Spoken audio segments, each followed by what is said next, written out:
How's it going? Welcome back to the channel. In this video, I'm going to show you how to transition carpet to vinyl plank and achieve beautiful results just like this.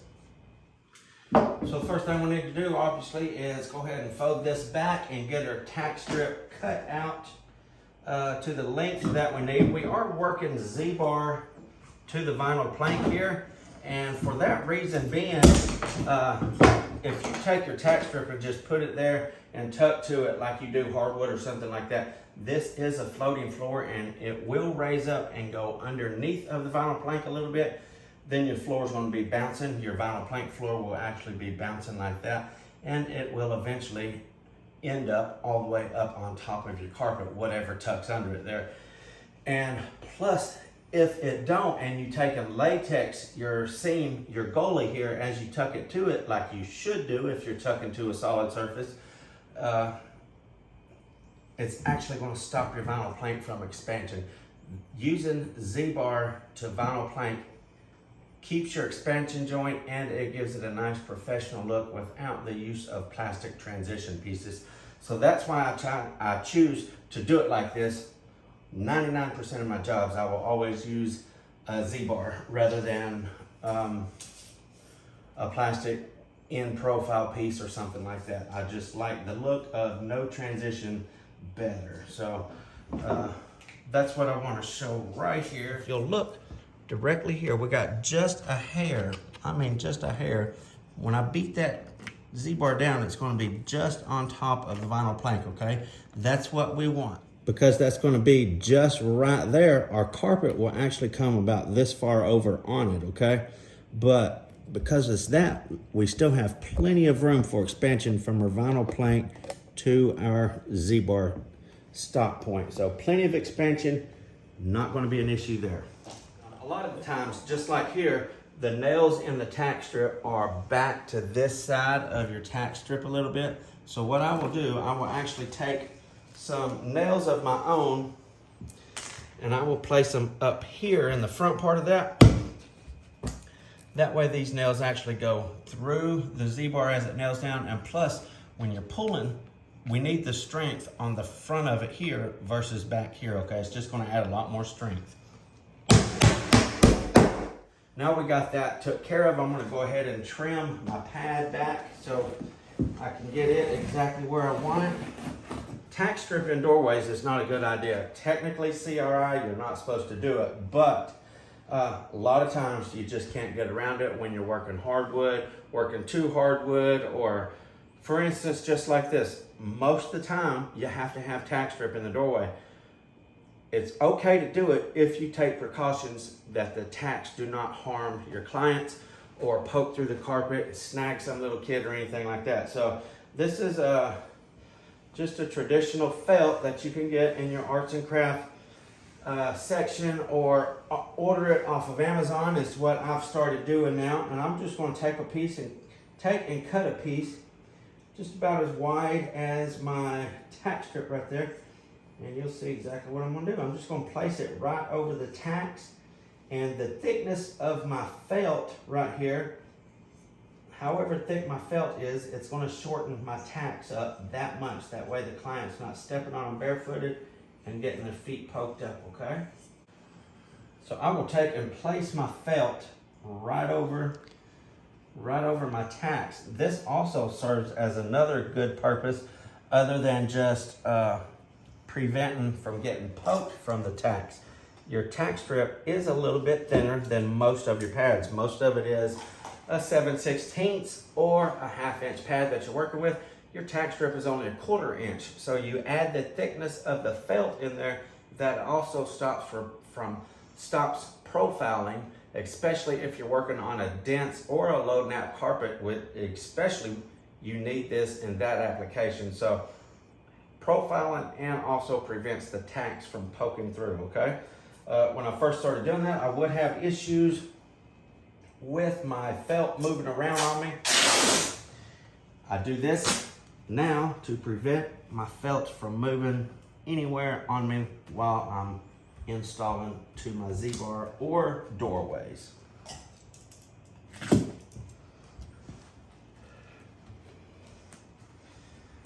I will take duct tape and just tape it to my pad and tape the felt to the pad over the tack strip. And I'm always just take my foot. You can either use a star roller if you have a star roller, or just walk it down like that.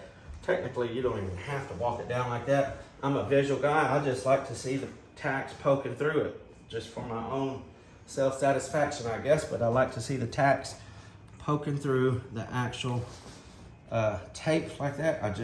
For whatever reason, I just feel like it's going to get a better bite if you can see it. I know it don't really matter, but some people are weird like that, like myself. Okay, so now I want to take and bump this up, get it completely stuck. Like I said a while ago, I always want to get it stuck on the tack strip before I work my Z-bar, and I'll get into that in just a moment. So right now, I'm going to go ahead and get it worked.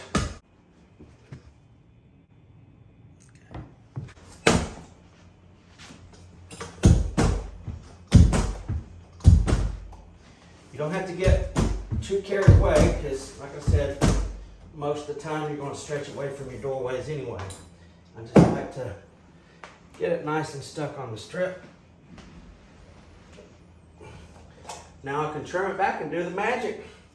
So when you're working Z-bar, you want enough carpet here so that when you wrap it around, it just goes right before that, okay? So if you don't get it cut to where it just goes to the edge like that, or just underneath of it, about 1/4 inch is all you need.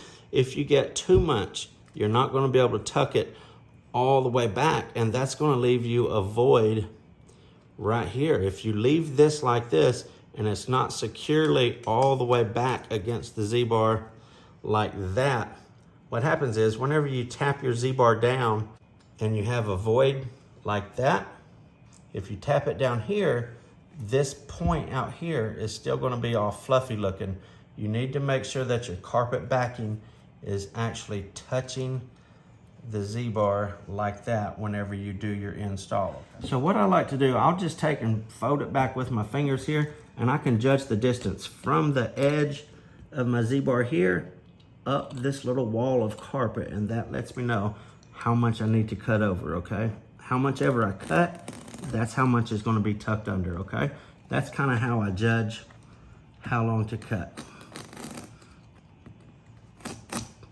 If you look right here at it, and you have the thickness of a vinyl plank right on the edge of that, it just makes it a little tough. So I will always take my fingers under the edge of it and bend it up just a little bit more straight up like that whenever I go to fix my carpet under it. That way I'm not struggling with it bend down close to the vinyl plank like that, okay?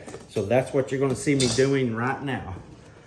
I'm just taking my fingers and bending that Z-bar up just a little bit to make it easier to get my carpet tucked under. I'm gonna go ahead and take and turn this under with my fingers just a little bit at a time there. I'm gonna do about like so, I guess, enough to be comfortable with it. Then I'm gonna hold it here, give it a little tuckaroo with my stair tool, tap down on the metal itself.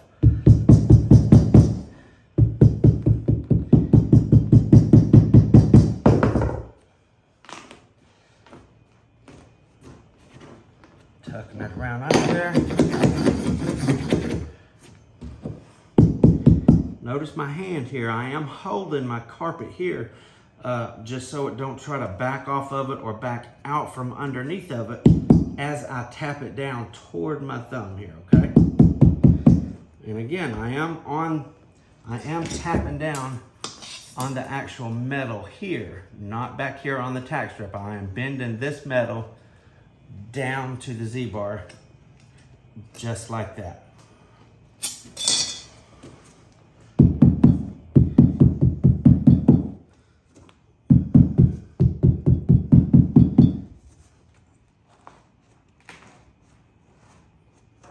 I am using my thumbs as I tuck it under there to hold it on the strip right here and tuck it under like that. That way I don't raise it up off the tack strip.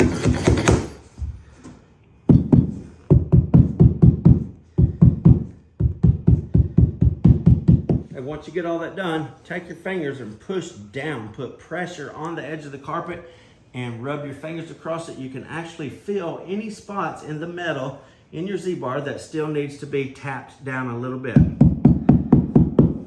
If you're super picky and anal about your work, you can always look over here. This is what I do every single time. I'm gonna look over here and you can actually see some fibers that got pushed underneath of there that it would look better if they was not underneath there. So I'm just gonna I usually will take a carpet awl or something and just pull those fibers out just for a visual sake. You get too many of them smashed underneath there and it just don't look so hot. So I like to pretty it up once I'm done, just to get those fibers sticking back out so it don't look like a void in the carpet. So you see that? Pulling those fibers back out. See those right there? It would definitely look better if those were out. So I'm just gonna pull those right back out. Take any fibers that should be pulled out for a better visual appearance, I'll take and pluck out real fast. It don't take long, just a minute, to give it a nice professional finished look such as this. Hope this video will help somebody. I know from my own personal experience, when I go and do a job, I see so many times where other installers have actually tucked to vinyl plank, and I am so blown away that so many people do that and actually get away from it. You end up seeing stuff like I just talked about at the beginning of this video. Either the vinyl plank is walking up and down on the floor like that, where the carpet gets worked underneath of it all the way, or it has no expansion room and it tends to cause joints to separate, raise up off the floor, peaking joints or something like that. So this way it completely eliminates all of those issues that you could have for a safe, long-lasting carpet and vinyl plank installation. I hope this video helps. Once again, thank you for tuning into the channel. Until next time, FBSB's out.